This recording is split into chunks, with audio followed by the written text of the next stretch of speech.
Enak rokoknya. Enak. Varian saya apik, varian kuwi. Awan-awan do mangan lontong. Iya.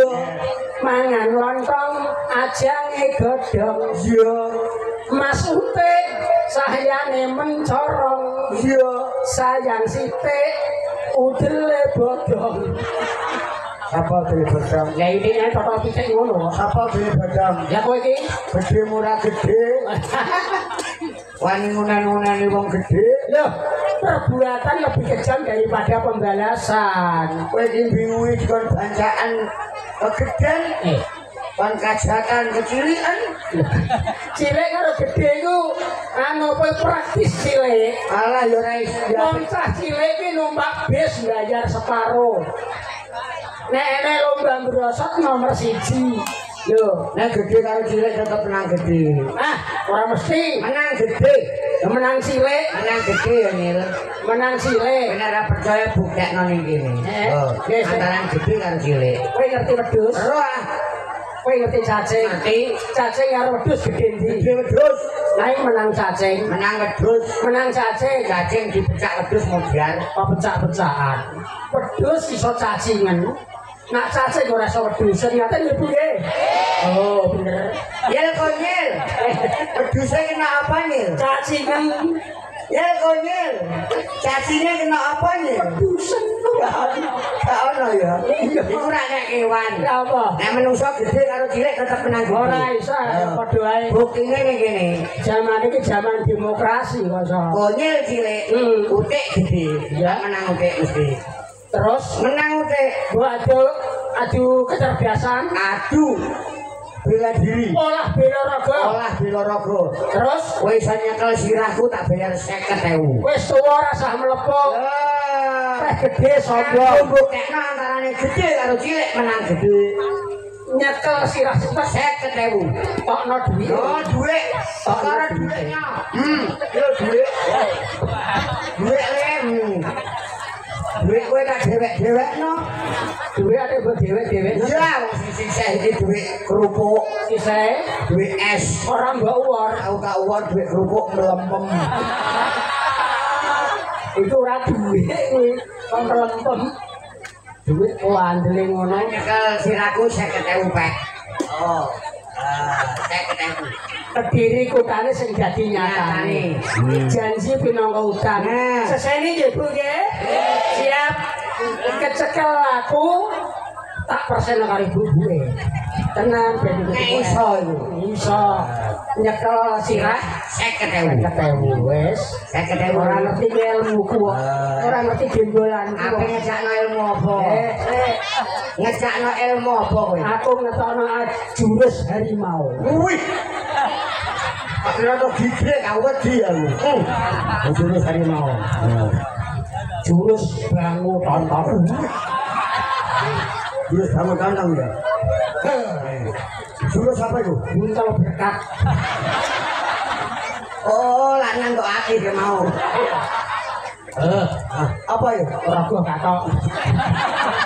Rana jurus kok raga katok ayo.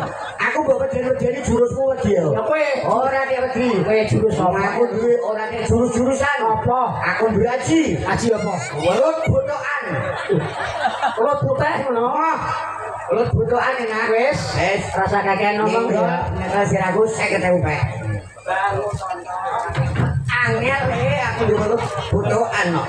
Jelas lunyu. Lunyu haji welut botokan kok. Letokno aji. Oli kutah. 50.000 saya nyekel angel aku gampang. Kita kena angel. Alah ora petok wis ilmu. Apa? Kowe tok sing duwe. Wong cilik yo duwe dhuwit. Apa kowe? Sik. Tak tukone kula tu. Kowe iso nyekel jembolanku sikil, pek dhuwitku. 16 dhuwitmu. 16 dhuwitmu. Jembolan sikil iki iso nyekel jembolanku sikil. Sepele nanging ora gampang. 20.000 dibaku. Pek. Sana jembolan sikil 20.000 dibaku ya. Ora kena. Wis sudah kecekel. Ora kena.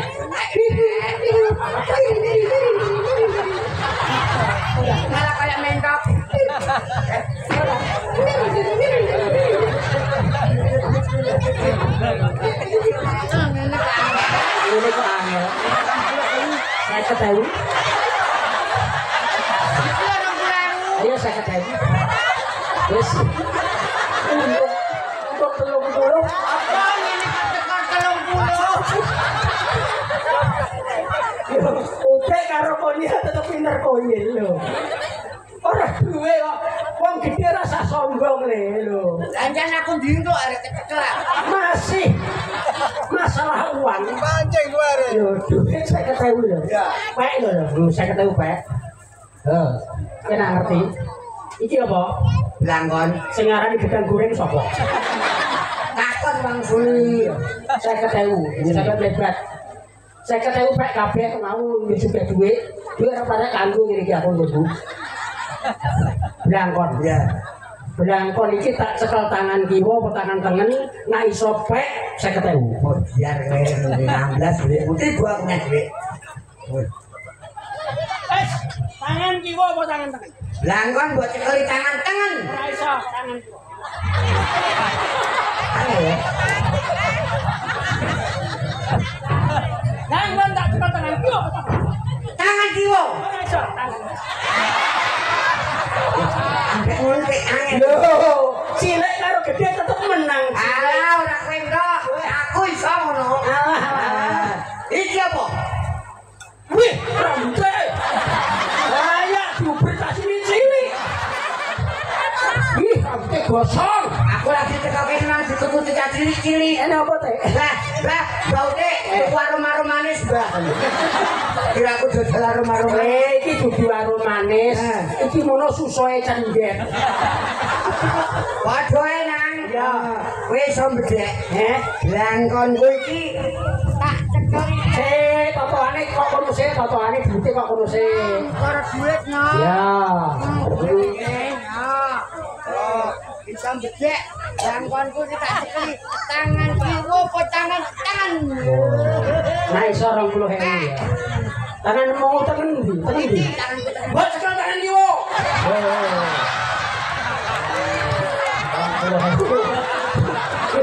Udah duwe kok gampang ini. Ini kok metol barang lah opo. iso. Ya. Pas mau menawa Alah. penuju. Lah iya. Iya le. Ini kok cek telo barang ini pitung dulu. Nah, duit neh. Iya wis. Entekno duit temen. Iya wis. Iya. Masih seputar Blangkon. Lho. Pas penuju ketemu. Oh iya. Blangkonku. Iki angel iki, angel iki. Tangan kiwo tangan. Oh angel iki. Tanganmu kiwo ndi? Iki. Buat cekel tangan-tangan. Oh. 80 cekel tangan. Aku gedein. Boleh. Aku gedein nek iso aku kei dhuwit ya. Boleh. Zaman saiki zaman transparan. 80 pek ora trimo 20 pek kabeh. Jika perlu bojoku barang pek. Emah bojomu merangos. Meramos kena buka botol. Mas, masih seputar Blangkon. Ini Blangkon keramat. Ini disini di kuburan pojokan kono iki. Buyoi lede pentelu. Mas, masih seputar Blangkon. Tak cekel tangan kiwa apa tangan tengen? Alhamdulillah. Tak cekel tangan kiwa. Tanganmu tangan di. Tangan-tangan iki. Blangkon buat cekeli tangan kiwo. Kiwa lagi.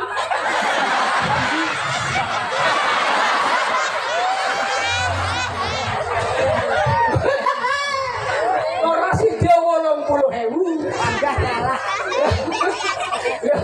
Lah iya, ora sak sombong-sombong. Juara kowe. Rumangsa menang kowe. Wis rumangsa menang e. Iki lho duit. Dompet sak isine pek. Waton kowe iso njikuk dompet tanpa nyenggol Blangkon. Pek sakmene duit. Ora sak sombong lho. Ora sombong. Ora sangu lho kowe. Purwodadi kutane sing dadi nyatane. Sesene iki Bu nggih. Iso njikuk dompet tanpa nyenggol Blangkon. Pek kabeh sakmene duit. Tanpa nyenggol. Tanpa nyenggol Blangkon. Janjine ra kok nyenggol Blangkon. Ora. Ora apa. Lah bakku banter ae kok. Entekno abakku. Entekno. Ora nek bakal iso. Lah kok Aku ora nyenggol. nyenggol harus sikil ora nyenggol. Iso. Aku mbok gulingno. Ajare kono. Aja warai atuh. Dari yuri Warai mbok gulingno. gak oleh kok. Kaya utang wis digulingno. Wes, Karek ping papat gulingno. Nyekel. nanggo iki ya ora ra nyenggol. Rantuk. Rantuk nyenggol. Juga yo ora. Rantuk. Ngene yo ora. Ora iso, ini jenenge nyenggol. Ora masuk akal iki. Ora masuk akal. Ora masuk apa? Ora masuk akal. Iki lho 80.000 baik. Tapi apa? Ibu duit tanpa nyenggol belangkau. Tenan. Tapi dengan perjanjian. Nek kowe ra iso dompetmu tiba. Oke. Tangan ora oleh nyenggol. Oke. Ora nganggo cuplik. Ora nganggo sikil. Ora oleh diguling. Oke. Wis, yo biar kowe ngene. Golek ulo dulure wong Kerpare yo. Apa? Cakno aji ya. Pedanyangan. Aja medeni wong ate. Yo, aja medeni. Ikut duit tanpa nyenggol belangkon. Buktekno nang. Nyai danyang kaki danyang. Aku ora melok bensakan kok. Sing gak rasa bisa Kerpare kene iki. Aku njaluk guna kuasamu duit sing tutupan belangkon ilang. Percaya ilang, ora percaya ilang duit tutupan belangkon ilang. Ora ketok yo. Ilang ora kebakan ketok. Ilang tanpa nyenggol belangkon juga duit. Kemudian aku ora nyenggol belangkon. Apa? Iki sing buka aku kok. Sing ngomong buka sapa? Aku ora ngomong buka kok. Sing penting nek aku ora nyenggol belangkon. Wong isine panggah kapusan. Ini kalau deh. Ini yang ini lho Nyir. Aja duwe. Itu apa lho, Vero? Itu apa? Anak mah apa, Mbok? Mimi nganggo susu iku. Iya. Iya. Iki anak badannya ini. Iku anak badannya ketara wani juga beri sajen.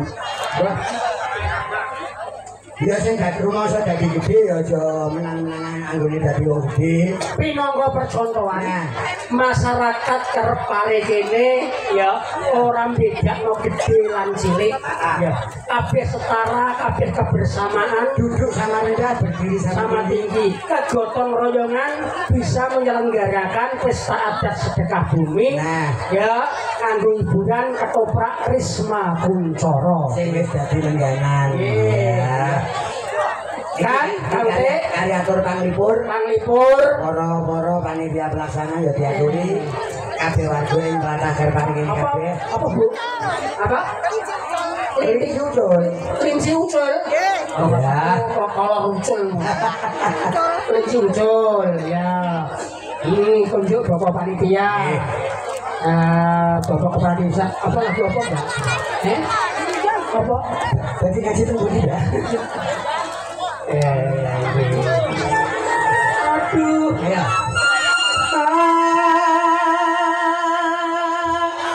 Aduh kelinciku.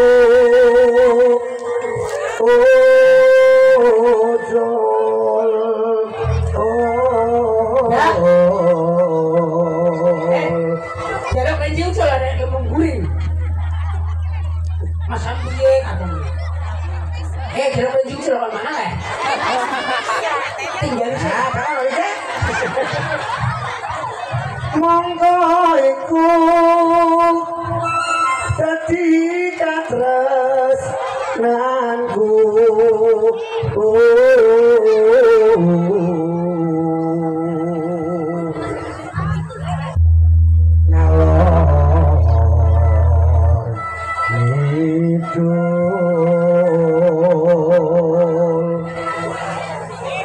Ngalor ngidul tepung gelang mungkang jele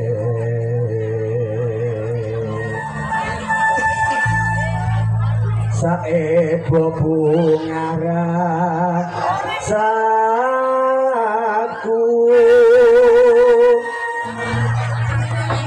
yen bali bakal tak pondok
kang diarep-arep suaramu kae.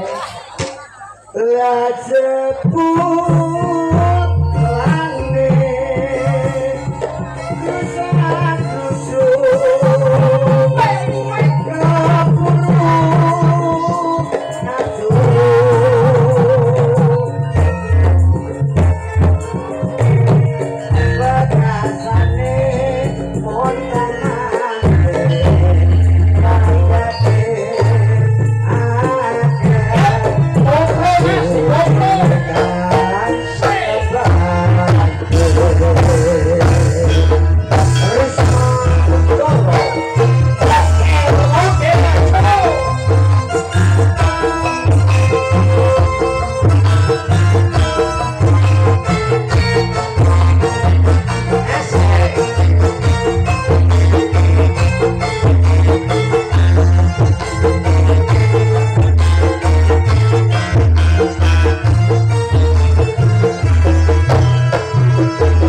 Kuncoro rino wengi pokoke dikene dicawisi kamar mandi. Iya.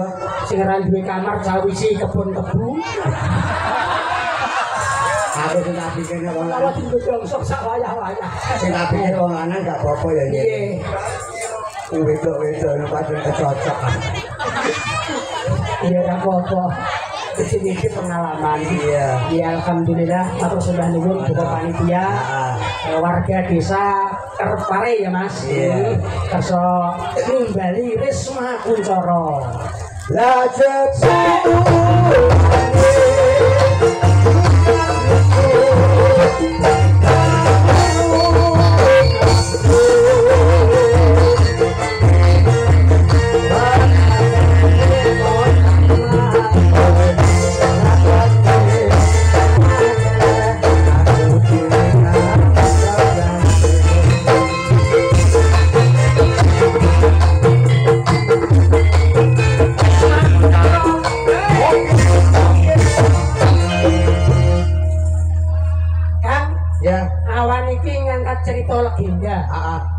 cerita legenda, cerita rakyat Juwana. Mana ya? Ya, binyaran sekutare. Mula engko piye akhir ceritane, ending ceritane. Ayo padha ya barang-barang sing becik dihidup, Iya. sing elek dibuang ya. Ya, ayo. Sumusul karo bendaramu ya. Bareng yuk.